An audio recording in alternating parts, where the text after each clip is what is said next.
할렐루야. 이 손뼉 치는 것도 찬양하는 뜻입니다. 우리 하나님께 우리 성도들 손뼉으로 찬양합니다. 할렐루야. 5월 첫 주일, 특별히 또 어린 주일이라는 그 주제로 하나님께 영광을 돌리겠습니다. 오늘 예배하는 모든 분들과 또 우리 자녀들에게 5월달뿐만 아니라 일생 동안 하나님의 은혜와 평강이 꼭 체험되길 주의로 축원합니다. 우리 말씀의 제목을 따라합시다. 부모의 울음. 지금 예수님께서 밤새 시달렸습니다. 재판에. 그리고 새벽녘에 사형 판결이 났습니다. 그렇게 바라바를 놓아주고 예수를 죽이라고 부르짖는 그 백성들에게 정말 이 빌라도는 그만 굴복했습니다.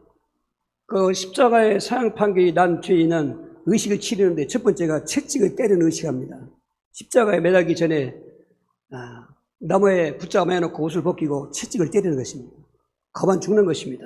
핏줄이 터지고 살점이 묻어나는 채찍인 것입니다.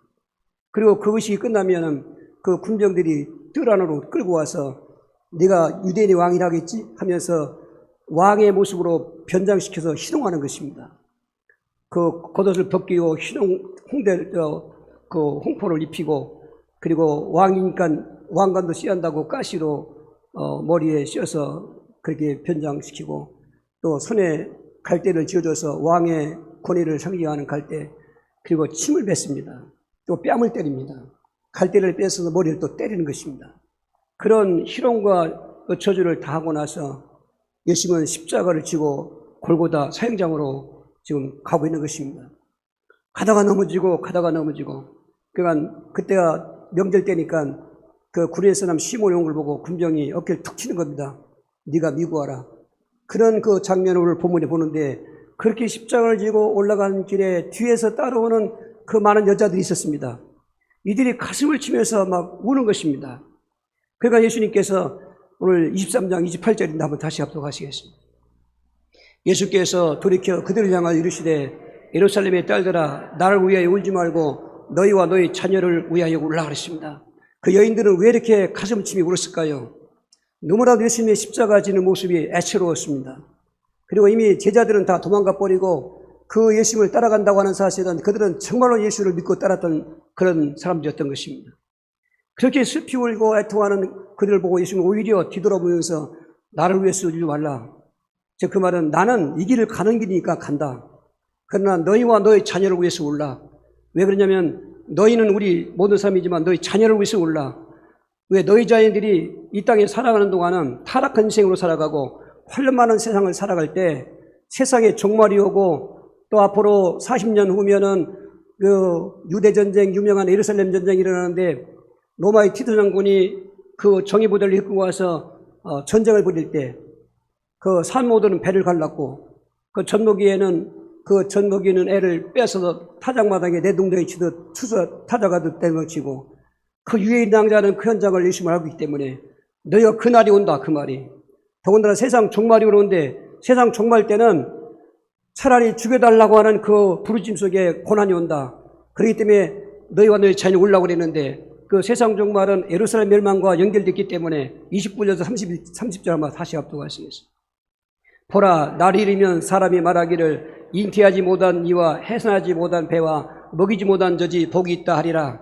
그때 사람이 산들을 대하여 우리 위에 무너지리라 하며 작은 산들을 대하여 우리를 덮으라 하리라 했습니다. 인봉재앙 속에 6째 인봉 뛸 때 저렇게 불짖는 그 울부짖음을 돌볼 수 있는 것입니다. 무서운 환란이 온다는 것입니다. 지금 나를 위해서 울고 있지만 정작 너희는 너희와 너희 자녀를 울러 하는 것입니다. 여기 울라는 말이 클라의 텐데 그냥 우는 게 아닙니다. 애통하며 우는 것인 것입니다. 부모를 잃은 아이가 막 애통하며 우는 것처럼 전쟁이 터졌는데 전쟁터에 나가는 사람들을 보면서 애통하며 우는 것입니다. 6.25 때 그 부모들 가족들이 얼마나 애통했습니까? 어쩔 수 없이 국방임으로 가는 거지만은 살아서 올지 죽어서 올지 모르기 때문에 그런 그 심정을 갖고 있는 것입니다.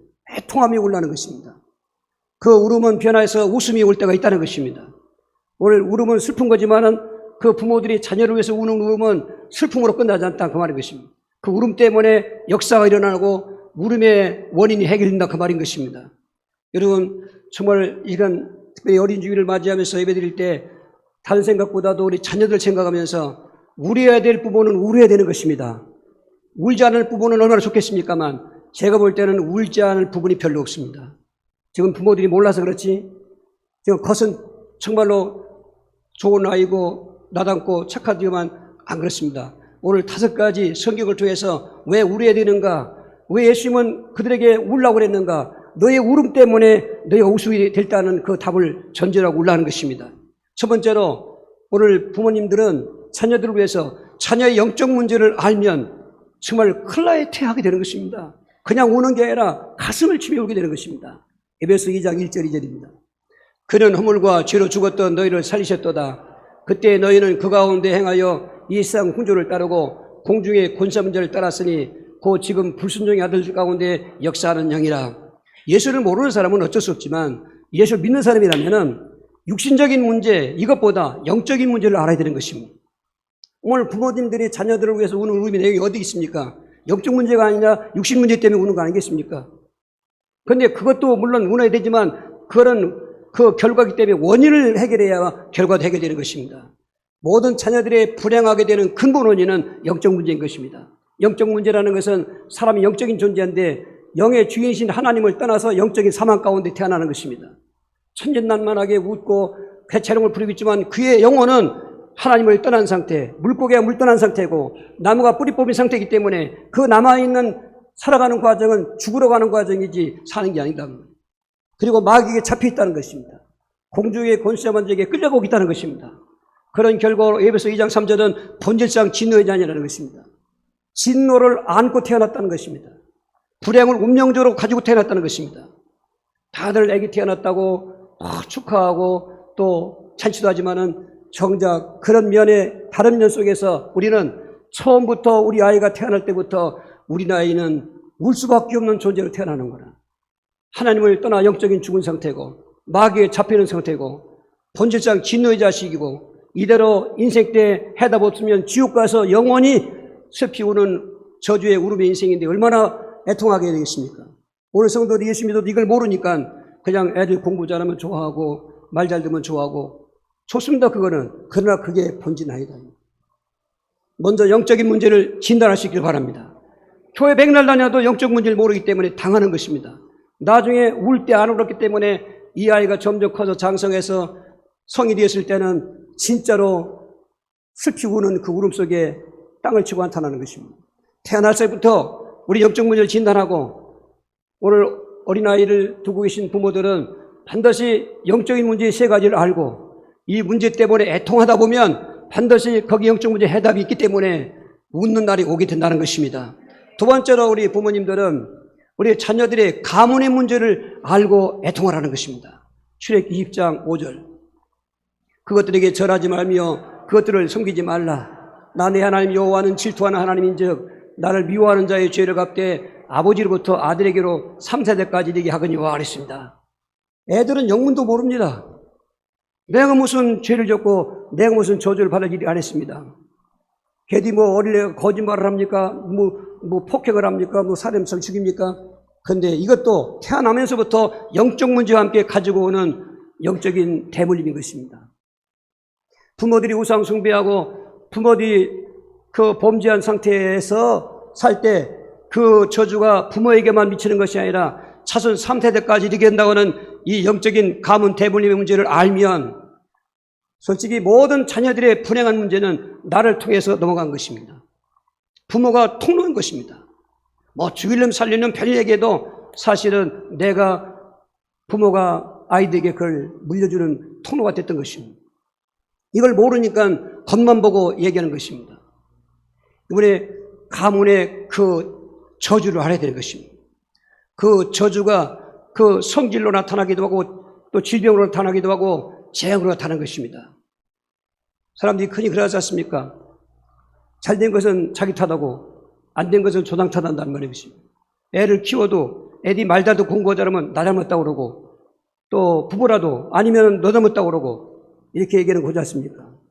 그 통로이기 때문에 그렇습니다. 오늘 우린 가문의 그러한 안 좋은 이 재앙을 끝내야 되는 것입니다. 가문의 성질, 이게 다 생활 속에 성격이 얼마나 좌우합니까? 혈기 부리고 그저 폭력적이고 그리고 폭언하면서 또 한 번 삐지면 풀어지지 않습니다. 또 사기성이 있습니다. 이런 가문 그 성질은 치유받아야 되는 것입니다. 그걸 보고 울수셔야 되는 것입니다. 가문의 질병, 체질 질병, 업보 질병, 귀신 질병, 그걸 누가 해결하면 가문 질병은 치유도 안 되는 것입니다. 일반의학이 안 되는 것입니다. 반드시 죄를 해결해야 되기 때문에, 귀신을 결박해야 되기 때문에, 이런 문제가 또 얼마나 많은 가장들이 울고 있습니까? 그런데 그 원인을 모르고 오니까 답이 없는 것입니다. 이게 왜 왔을까? 엘리는 제사장 것입니다. 근데 자식들을 하나님보다 더 귀하게 여겼습니다. 하나님께 드리는 제사를 멸시했습니다.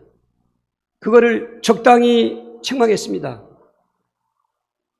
엘리도 책망을 했어요. 근데 하나님 편에서 볼 때는 네가 내 자식을 나보다 왜 중히 여기느냐. 그래 하시면서 나도 나를 존경하는 자를 내가 존경하고 나를 멸시하는 자를 내가 멸시한다. 그러면서 그 집안에 재앙이 내려오는데요. 남이 잘 될 때 이 집은 가난 저주가 오고 단명 저주가 오고 후손들은 여기저기 되면서 구걸하는, 이게 웬 재앙입니까? 가문을 통해 내려오는 조상 대대로 지극정성 섬겼던 귀신이나 그런 우상 숭배한 집안에는 자유롭지 않습니다. 지극정성 제사를 많이 드렸던 종갓집이나 이런 집들은 자유롭지 않습니다. 반드시 오게 되어 있습니다. 동고조 8천호로 한번 따져보면 안 걸릴 사람 아무도 없습니다. 오늘 가문 문제를 진단할 수 있길 바랍니다. 성경은 아비의 죄를 차선 3세까지 내려간다고 했습니다. 오늘 근데 답은 그리스도 안에 있는 것입니다. 그러나 부모들이 그 문제를 알고 애통하다 보면 답을 찾게 되는 것입니다.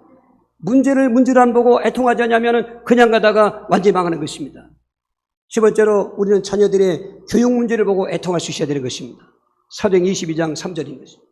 나는 유대인으로 길리기아 다소에서 났고 이 성에서 자라 가말리엘의 문화에서 우리 조상들의 율법에 엄한 교훈을 받았고 오늘 너희 모든 사람에게 하나님께 대하여 열심히 있는 자라 했습니다. 사울은 본명이 사울이었습니다. 바울이었는데 그 사람은 예수를 몰랐기 때문에 핍박했지만은 예수님을 그리스도로 만나고 난 다음 간증할 때마다 저간증을 합니다. 자신의 가정에서의 교육을 간증합니다. 나는 어렸을 때부터 소장 때부터 내려오는 엄한 그 율법으로 교훈받았고, 즉 가말리엘 문화상에서 최고 행문을 받았는데 유대인의 교육은 그냥 학식 공부가 아닙니다. 인성교육이었고 전문성 있는 교육이었고 사회성 있는 교육이었던 것입니다. 바울이 자비랑 선교할 때도 천방만들을 했는데 그게 부자건 가난한 자건 그 회당에서 유대인들의 교육은 반드시 생활할 수 있는 전문성을 가르쳤다는 것입니다. 그거를 선교노동에서 사용하고 있는 걸 보십시오. 오늘 우리는 인성교육이 참 중요합니다. 대성 부른 나무는 떡잎부터 바라온다고 했습니다. 사람이 태어나면 한양으로 보내고 말이 나면은 제주로 보내라는 말이 있습니다. 조선주에서 22대 정조 때부터 인구조사를 보니까 한양으로 몰리게 되었습니다. 그걸 찾아보니까 과거에 급제하는 장원급제하는 사람들이 지방 사람들이 아니라 한양에 있는 사람들이 근 50%가 됐다는 것입니다. 지금도 그런 거 아니겠습니까? 도시 집중과 서울 집중하는 것입니다. 그 모든 것을 교육을 어떤 인성교육에 두지 아니하고 그러한 학문교육에야 출세하는 게 두고 있는 것입니다. 그것도 무시하지 못하지만 더군다나 사람이 되라 그 말인 것입니다. 신학교에서 실천교육, 실천신학 볼 때도 목사가 되기 전에 사람이 되라는 것입니다. 목사면서도 사람 같지 않은 사람 많다는 것입니다. 거짓말하고 그리고 비양심적이고 또 쌀쌀 맞고 그냥 욱박 지르고 안식사를 세울 때도 성령 충만, 믿음 충만, 지혜 충만해놓고 반드시 그 다음에 네 번째가 칭찬받는 사람, 인성교육인 것입니다. 정치인들이라든지 지도자들 프로필을 보십시오. 인성이 나쁜 사람이 너무 많습니다. 세상적으로는 출세했을지라도 그 출세한 것 때문에 오히려 그 인생은 더 불행한 인생이 되는 것입니다. 기본이 잘 돼야 되는 것입니다. 우리 아이들의 인성교육이 줘야 되는 것입니다. 밥상머리에서 하는 교육이 제일 중요한 것입니다. 부모가 착한 인성 가지고 자녀들에게 가르치는 것입니다. 보석이 그냥 원래 보석이 아닌 것입니다. 원석이 캐어지면 거기서 어떤 그 기호 포묘학계 또 전문가 세공을 통해서 만들어내는 것이 보석 아니겠습니까? 사람도 태어났다고 사람이 아닌 것입니다. 타락한 본성을 갖고 있는 인들은 인간성이 나쁩니다. 다 행동에 옮기지 않아서 그렇지 다 남을 미워하고 심지어 가지가지 악한 생각이 있고 그리고 나중엔 살인까지 저지르고 이런 것들은 어릴 적부터 부모들이 그 문제를 알고 우리 아이들을 학원도 보내고 좋은 명문학교 보내고 중요하지만 더 중요한 것은 인간성 교육을 가르쳐야 되는데 부모가 그건 교육해야 되는 것입니다. 그리고 전문성 있는 교육을 가르쳐야 되고 그리고 사회성 있는 교육을 가르쳐서 인간은 공동체로 살기 때문에 말세 때는 자기만 사랑하는 개인주의, 교회도 개교주의 이게 망종인 것입니다. 우리는 더불어 살아야 되는 것입니다. 이웃이 있어야 내가 살게 되는 것입니다. 이런 교육을 어릴 적부터 밥상머리에서부터 척척 가르쳐주면서 이렇게 훈련시키고 나면은 좋은 사람으로서 인생을 사는데 다른 방법이 없습니다. 하나님 말씀인 것입니다. 디모데후서 3장 16절 17절에 모든 성경은 하나님의 감동으로 된 것으로 교훈과 책망과 바르게 함과 의로 교육하기 위하니 이는 하나님의 사람을 온전하게 하며 모든 착한 일을 행할 수 있는 능력을 갖추게 하려 함이라 했습니다. 여러분, 우리가 정말 그 시대에 암울하게 태어났던 모세를 볼 수 있습니다. 애굽왕 바로는 히브리인들이 너무 번창을 보고 나서 명령 내리기를 사내 아이를 낳으면 다 날강에 던져 죽여라. 여자들만 살게 해라.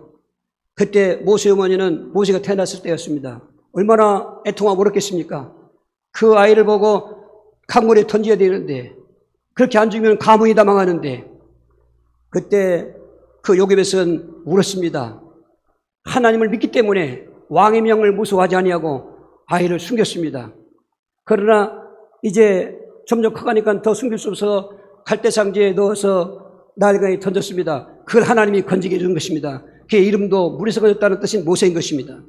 우리가 잘 아는 얘기니까 그 바로 공주가 목욕을 왔다가 그 아이를 만나게 한 게 우연이 아닙니다. 하나님이 다 작업한 것입니다. 그 요괴벳의 울음을 듣고 있었던 것입니다. 그래서 누나 미리암이 어떻게 되는가 보고 있다가 그 공주가 건지는 걸 보고 아 공주님 내 이 아이에게 유모를 알려드릴까요? 유모를 키울 수 있는 어머니를 청개해드릴까요? 그러니까 공주가 그래 유모한테 키우게 해라. 그래서 엄마 생모가 유모가 되어서 젖을 먹이면서 요괴벳을 울었던 것입니다. 너는 히브리인이다. 너는 아브람 자손이다. 모세가 애굽의 최고의 학문을 40년 배웠지만 어머니의 울음 속에 그 신앙교육을 통해서 그는 나중에 그 사건 때문에 미디안으로 도망갔지만 하나님의 구속사 속에서 출애굽 백성들에게 먼저 지도자로 훈련받고 해서 미디안 지형짐을 다 답서보에서 40년 살고 80살 되니까 하나님이 찾아오셔서 너 애굽으로 가서 이 백성을 끌어와라. 그게 운이 된 게 아닙니다. 어머니의 울음 속에서 시작된 것입니다. 한나는 자식이 없었습니다. 그 산당에 가서 울었습니다. 얼마나 간절하게 우는지 그 제사장이 보니까 술 먹고 취해서 온 여자 같았습니다. 야 여기가 거룩한 성지인데 왜 독주를 마시고 왔냐니까 그때 하는 말이 내 주여 저를 그렇게 나쁜 자로 보지 마십시오. 제가 이렇게 슬피 탄식하고 우는 것은 전 자식이 없습니다. 그때 엘리가 그에게 그 축복합니다. 멋쩍하지 않잖아요. 오해했으니까 하나님께서 내 울음을 들으셨다. 내가 아들이 있을 것이다. 그 말씀 속에 그는 다음에 사무엘을 태어났습니다. 그가 이스라엘의 지도가 된 것입니다. 엄마의 울음소리는 그냥 울음으로 끝나지 않습니다. 답을 주는 울음인 것입니다. 울음이 변하여 웃음이 되는 것입니다. 문제는 부모가 문제를 모르고 울지 않고 있다는 것입니다. 문제를 알아도 울지 않고 있다는 것입니다. 이건 답이 없습니다. 그건 영원한 슬픔이 울음이 그냥 끝나는 것입니다. 오늘 자녀들을 잘 kinder해 보십시오. 다른 날도 마찬가지겠지만 특별히 이런 제목을 가지고 우리 하나님 앞에 예배 드릴 때 우리 자녀들을 가슴에 새기면서 또 머릿속에서 이게 생각하면서 봐야 됩니다. 내는 울고 있는가 웃고 있는가. 문제가 있는데 웃고 있는 사람은 나쁜 부모입니다. 문제를 보고 육신적인 것만 보고 우는 사람도 나쁜 부모인 것입니다. 영적인 문제를 보고 왜 울어야 될 인생으로 태어난 걸 알고 영적으로 울면 거기에는 답이 있는 것입니다. 우리 자녀들이 시대적인 하나님께 쓰임받는 작품으로 자랄 수 있는 좋은 부모님들이 울음이 있길 주로 축원합니다. 네 번째로 자녀들의 그 문화 문제를 알고 또 애통할 수 있어야 되는 것입니다. 누가복음 17장 28절 9절 또 롯의 때와 같으리니 사람들이 먹고 마시고 사고 팔고 심고 집을 짓더니 롯이 소돔에서 나가던 날에 하늘부터 불과 유황이 비오듯 하여 그들을 멸망시켰느니라. 우리 자녀들이 태어나서 살아갈 세상의 문화는 우리가 살았던 오늘 부모들 시대보다도 더 악한 것입니다. 예수님은 재림의 그 날짜는 얘기했지만 때와 징조를 말씀했습니다. 누가복음 17장 27절부터 노아의 때같이 또 28절에 노세 때와 같이 얘기한 것입니다. 노아의 때의 문화는 타락 문화였습니다. 하나님 믿던 백성들이 하나님을 떠나 세상 사람의 딸들을 사랑해서 하나님을 떠나던 악한 때였습니다. 인자의 마음도 이러하리라. 그래서 저는 예측하기를 종말 때가 가까우면 가까울수록 불신자들이 예수 믿어 돌아오는 게 아니라 그동안 믿던 자들이 변질돼서 쇠속화돼서 세상으로 가는 것을 생각할 수 있습니다. 누가복음 18장 8절에도 인자가 세상에 올 때에 세상에서 믿는 자를 보겠냐고 하지 않았습니다. 믿음을 보겠냐 그 말인 것입니다. 믿는 자 속에 진실한 믿음이 없다 그 말인 것입니다. 그 롯의 때는 그 소돔성이 유황불로 심판당한 것을 예로 들면서 인자의 마음도 롯의 때가 되어 오리라. 롯의 때는 문화가 쾌락 문화요, 우상 문화요, 범죄 문화였던 것입니다. 의인 10명이 없습니다. 그저 먹고 마시고 또 음란하고 남색하고 그때부터 동성애가 있는 것입니다. 오늘 이 시대의 문화가 그런 것입니다. 우리 아이들은 거기에 먹이사슬로 잡히는 것입니다. 여러분 술, 담배를 누가 가르쳐줍니까? 문화가 세상의 환경이 그렇습니다. 그냥 먹고 마시는 것입니다. 거기에 더 기뻐하지만 마약에 빠지고 게임에 빠지고 그리고 음란에 빠지고 그리고 어떤 사상 우상에 잡혀서 청소년 때 잘못된 사상이 잡히면 그게 인생을 불행으로 끌고 가는 것입니다. 어떤 종교론에 빠져서 종교 우상이 있습니다. 집안에 내려오는 또 무당 귀신 그리고 우상이 있습니다. 자유롭지 못하는 것입니다. 거기다가 세상 문화가 갖다 범죄 문화 아닙니까? 폭력과 폭행과 그리고 가지가지 살인사건이 얼마나 많습니까? 이런 문화 속에 우리 아이들이 놀고 있습니다. 여러분 겨울이라는 환경에는 추운 것입니다. 여름이라는 환경인 것은 더운 것입니다. 세상의 환경이 이 겨울 같고 여름 같다고 하는 것처럼 지금을 그 가지가지 그 쾌락 문화에 빠지고 우상 문화에 빠지고 범죄 문화에 빠지기 때문에 이게 다 거기에 잡혀가게 있습니다. 이런 거를 미리 알고 있는 믿음 있는 성도들에게는 그 자녀들의 문화 문제를 신앙 문화로 바꿀 수 있는 답을 갖고 있어야 되는 것입니다. 우리 성도들 마찬가지인 것입니다. 사실 말씀드리지만은 자식 있는 문제는 부모의 문제였던 것입니다. 그러니 부모가 부모로서의 믿음을 고치지 못하면은 답이 없는 것입니다. 여러분 키워서 잘 훌륭한 사람이 되기를 바라는 게 다 부모들의 한결같은 소원이라면은 그렇게 소원을 품기 이전에 먼저 어떻게 하면 그렇게 될 것인가에 이 문제들을 진단하고 울어야 된다 그 말인 것입니다. 울 수 있을 때 웃음이 나를 오시길 바랍니다. 다섯 번째로 우리 자녀들의 믿음 문제 때문에 울어야 된다고 하는 것입니다. 우리 23장 30절 31절 그때 사람이 산들을 대하여 우리 위에 무너지라 하며 작은 산들을 대하여 우리의 덮으라 하리라. 푸른 나무에도 이같이 하거든 마른 나무에는 어떻게 되려 하시냐라 했습니다. 예수님이 지금 십자가를 지고 올라가지 않습니까? 그 가슴을 치면서 울고 있는 여자들을 향해서 예수님은 그 내심이 굉장히 흐뭇했을 것입니다. 그래도 이 마지막 죽음에 가는 길에 자기를 따라오는 그 무리를 보고 흐뭇했을 것입니다. 오늘 저와 여러분 인생 살 동안 예수님이 흐뭇할 수 있는 삶을 사시길 바랍니다. 그래서 예수님은 답을 준 것입니다. 나는 이 길 가는 것이 내 가는 길이야. 그냥 나 같은 이 여자도 푸른 나무 같은 나를 얘기했습니다. 마른 나무는 얼마나 더 큰 심판이 올 것인가. 그날엔 좀 산들이 무너져 달라. 제발 죽여달라. 여러분 죽음 앞에 있는 사람들이 죽도 안 하고 계속 죽음의 고통만 계속되는 것보다는 차라리 나를 죽여달라. 나를 죽여달라. 그러는 거 있지 않습니까? 그만큼 그 무서운 저주와 마지막 심판이 믿음 실패한 사람들에게 온다는 것입니다. 정말로 중요한 건 믿음 성공인 것입니다.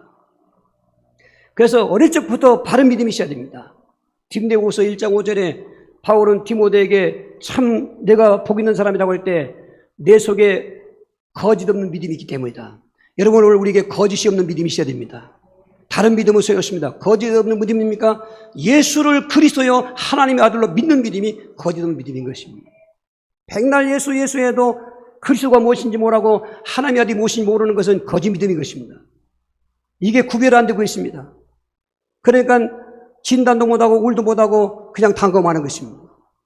그런데 그 내게 있는 거짓 없는 믿음은 내 어머니 로이 속에 있었고 내 외조모 윤희계 속에 있었다는 것입니다. 그런 믿음이 대물림했다는 말입니까? 아닙니다. 믿음은 절대로 대물림 안 됩니다. 귀신은 대물리지만 믿음은 대물리지 않습니다. 많은 사람들이 대물림, 모태신앙 얘기하는데 거짓말입니다. 성경은 모태신앙이 없습니다.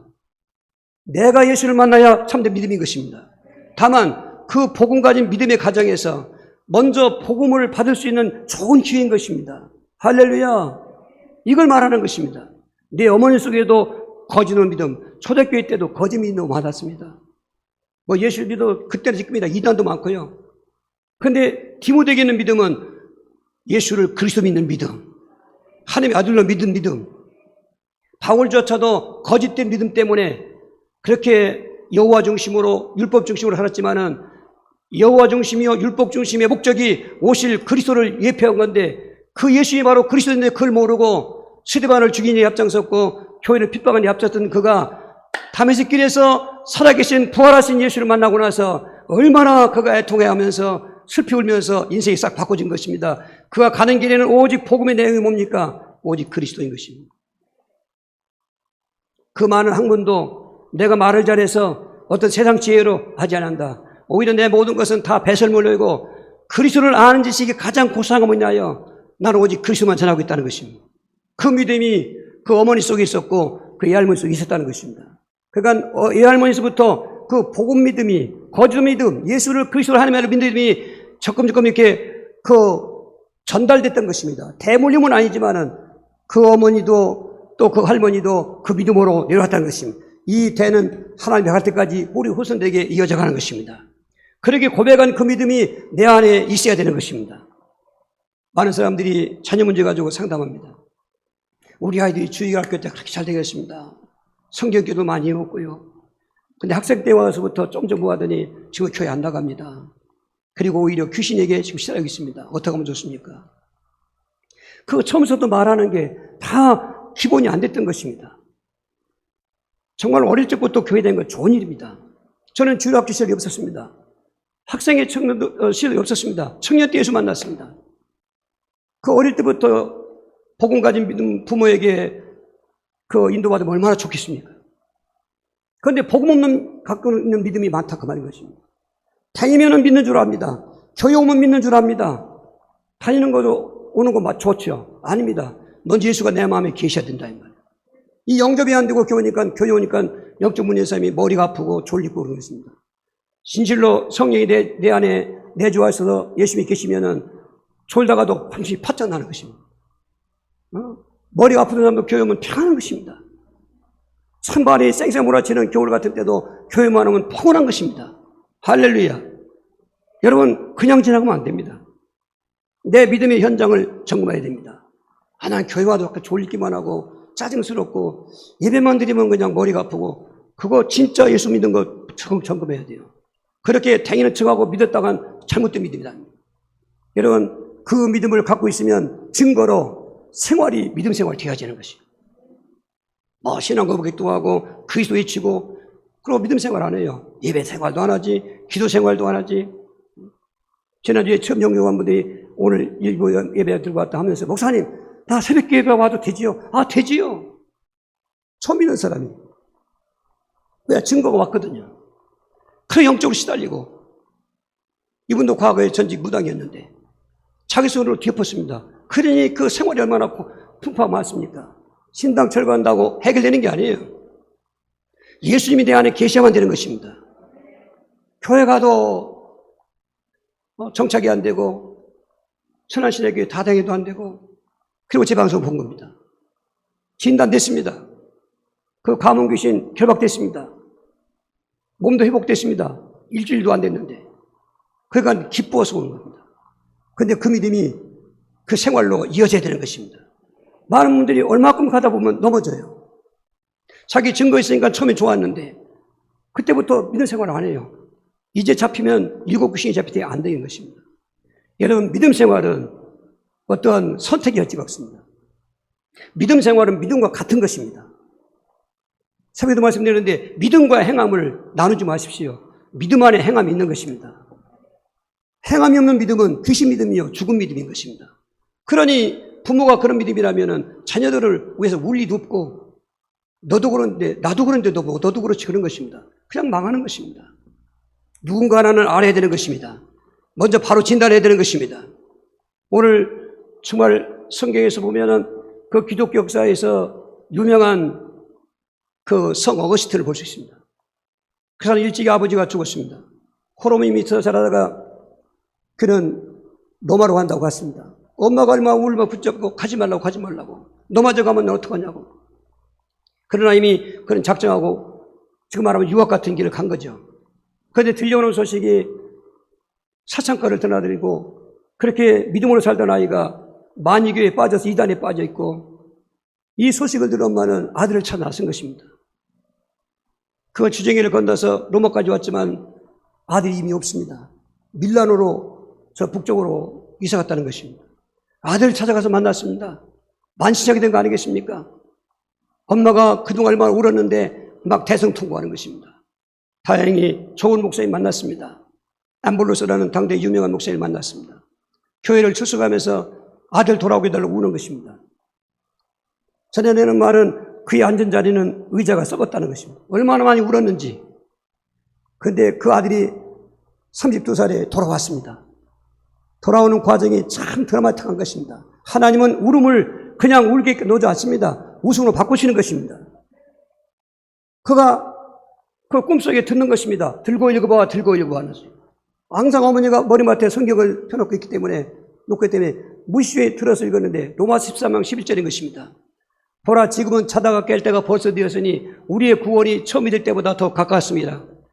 그러면 너희가 빛의 갑옷을 입고 육신과 음란과 후색과 정욕을 이를 벗어버리고 그리스도를 옷 입고 살라는 그 말씀이었습니다.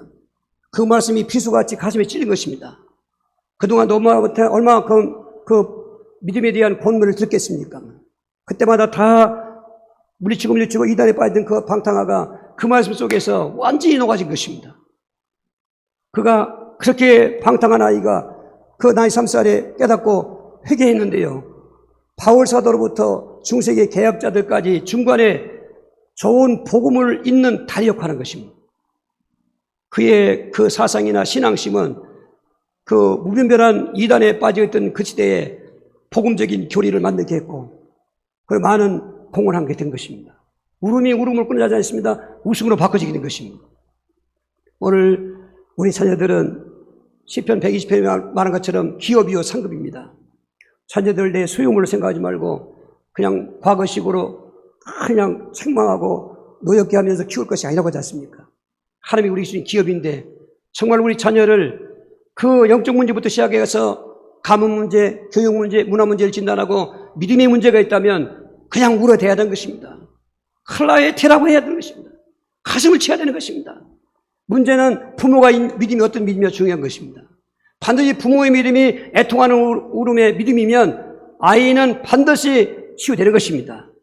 첫 번째로 우리 부모들의 믿음이 예수님을 따라가는 믿음이 되어야 한다 그 말인 것입니다. 오늘 27절 말씀입니다. 또 백성과 그를 위하여 가슴을 치며 술 피우는 여자의 큰 무리가 따라오는지라 저기를 아무나 따라가지 못합니다. 그냥 떡 나눠주고 병 고치고 귀신이 없을 때는 무리들 군중들이 수만 명이 몰려왔던 데 있습니다. 저 십자가를 지고 가는 길에는 그 뒤에 없습니다. 제자들마다 없습니다. 여기 예루살렘의 딸들, 갈릴리에서부터 온 여자들, 막달라 마리를 중심으로 해서 저들이 마지막 죽음의 현장으로 가는 주님을 따라가고 있는 것입니다. 오늘 우리는 그 그리스도를 따라가야 되는 것입니다. 병 낫고 응답받고 축복받으려면 따라가는 것이 아닌 것입니다. 그 길이 십자가의 길입니다. 그 길이 고난의 길입니다. 그런데 그분을 진정 나의 주주로 영접했다면 우리는 따라오라 말할 게 없습니다. 따라가게 되는 것입니다. 어떻게 그 길을 그냥 멀찌감치 돌아가겠습니까? 그런데 마지막 때는 진짜 그 길이 중요하다 그 말인 것입니다. 좋을 때는 다 좋습니다. 환난 당할 때는 다 피하면 소용없습니다. 오히려 그 자리에 내가 있어야 되는 것입니다. 앞으로 미래의 세상의 모든 분위기나 신앙적인 그 영향들은 그런 데서부터 멀어질 것이라고 생각합니다. 이럴 때 우리는 역설적으로 내 마음에 그 성령을 내주하시면서 지금도 임마누하시는 예수님, 나의 그리스도, 나의 죄를 속죄하시는 제상이시요, 나의 사주팔종에서 해방시키는 만왕의 왕이시요, 나를 하나님 만나게 해서 영적 사망자를 영생으로 이끄시는 그 선지자, 정말 이 땅에 성육신하신 선지자, 십자가에 죽으시는 제사장, 부활하신 만왕의 왕을 내 마음의 성의의 감동을 영접했다면 우리가 가는 것입니다. 그 자세 갖고 있어야 울 수 있습니다. 그 믿음이 없으면 울 수가 없습니다. 겉모습만 보고 울고 웃는 것입니다. 겉모습은 문제가 아니라니까요. 속모습이 문제의 원인이었다니까요. 모든 보이는 현상은 그게 원인이 아닌 것입니다. 보이지 않는 것에서 문제가 왔다 이 말인 것입니다. 우리 아이가 왜 저럴까? 왜 저렇게 귀신이 세력이 있을까? 왜 엉뚱하게 방탕한 데로 갈까? 왜 그렇게 공부 잘하는 애가 저렇게 탈선해 저럴까? 왜 결혼했는데 왜 저 애들가 그렇게 결혼 생활 못할까? 그게 현실이 원인이 아닐 것입니다. 근본 원인은 영적 문제예요. 가문 문제예요. 자라면서 교육 잘못 받았습니다. 잘못된 세상의 문화 속에 영향받았습니다. 그리고 예수 믿었어도 바른 믿음이 아니었던 것입니다. 믿음 좋은 얘기입니다. 반드시 믿음의 대상을 바로 알고 바르게 영접하고 바른 생활이 되는 것입니다. 그런 부모는 딱 보면 압니다. 무릎 꿇고 울란 말은 기도하는 말도 있습니다.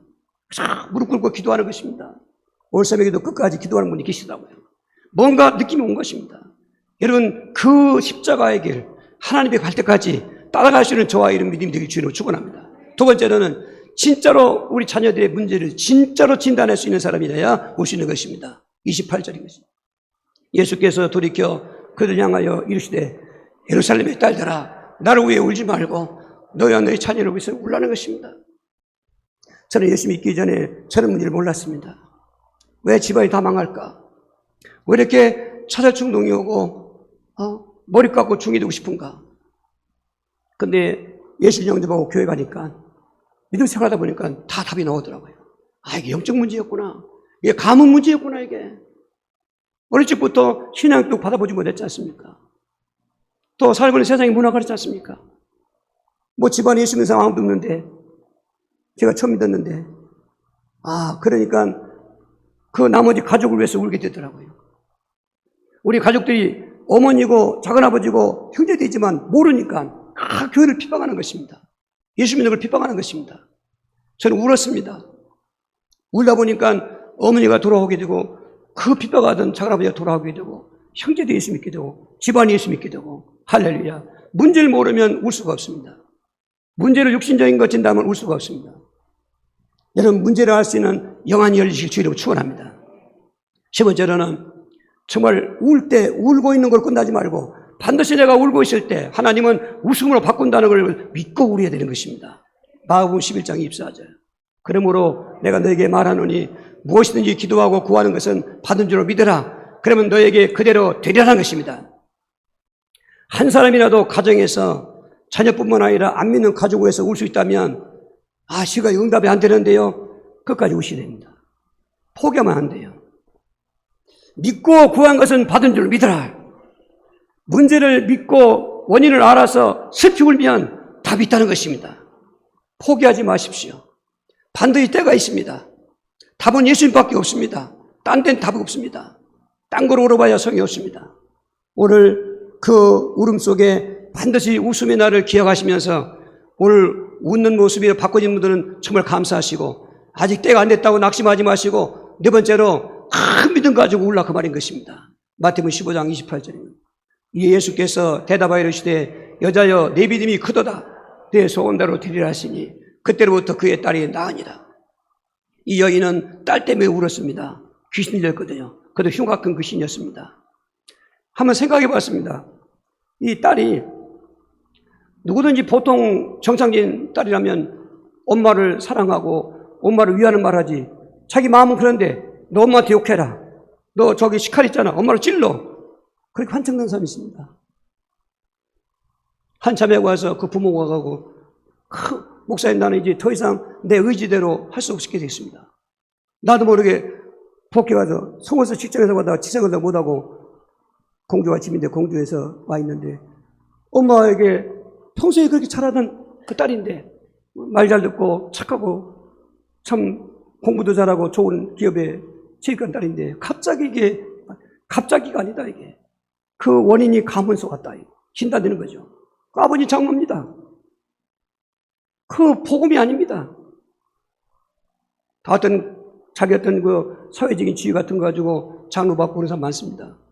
믿음의 지위가 있어야 되는데 깜짝깜짝 놀라죠. 진단하니까 아주 그래서 이제부터랑 엄마를 향해서 욕해라, 칼로 찌르할 때 엄마를 욕하라고 하는 귀신아, 엄마를 찔려고 하는 귀신아, 조상 귀신아, 난 예수 믿는데 그 왕 대신 예수 그리스도의 명하니 여기 떠나가라 명령하라고 했어요. 어제는 수원 썼던 분이 전화가 왔어요. 목사님 진작 전화 드릴 텐데 늦게 했습니다. 더 이상 안 드리면 제가 오히려 문제 있을까 전화드립니다. 저는 하도 많은 사람이 왔다 가니까 몰라요. 우리 부부가 한 적 있지 않습니까? 그래도 모르겠더라고요. 뭐 감사한 거면 사람은 기억하는데 그거 하면 모르겠더라고요. 하도 많으니까. 그래서 뭔 얘기입니까? 그분도 부부 문제가 있었고 자녀 문제가 있었습니다. 교회 다녀도 싸움이다 서로. 그런데 그리스도인 예수를 그날 설명 듣고 제사장왕 선자 설명 듣고 성육신 십자가 부활 그 설명 듣고 그 예수를 영접했지 않습니까? 그런데 가면서부터 평안이 왔습니다. 그 뒤에 우리 부부가 싸우지 않습니다. 우리 애가 제대로 돌아왔습니다. 감사합니다. 감사합니다. 여러분 한두 건이 아닙니다. 오직 답은 예수님밖에 없습니다. 문제는 우리의 부모 믿음인 것입니다. 예수를 십자가로 그렇게 따라갈 수 있는 믿음, 자녀의 문제를 진단할 수 있는 그 믿음, 울고 난 다음 반드시 웃음이 있다는 그 확신 믿음, 가난한 여자가 그렇게 예수님을 찾아와서 울고 도와달라고 할 때 예수님은 대꾸도 않습니다. 얼마나 무시당합니까? 더 큰 소리 외치니까 제자들 보고 말하는데 제자한테 말하는 게 아닙니다. 그 여자한테 말하는 것입니다. 나는 이스라엘이 잃어버린 양 외에는 보내심을 하지 않았다. 그는 가난이기 때문에 넌 상관없다는 것입니다.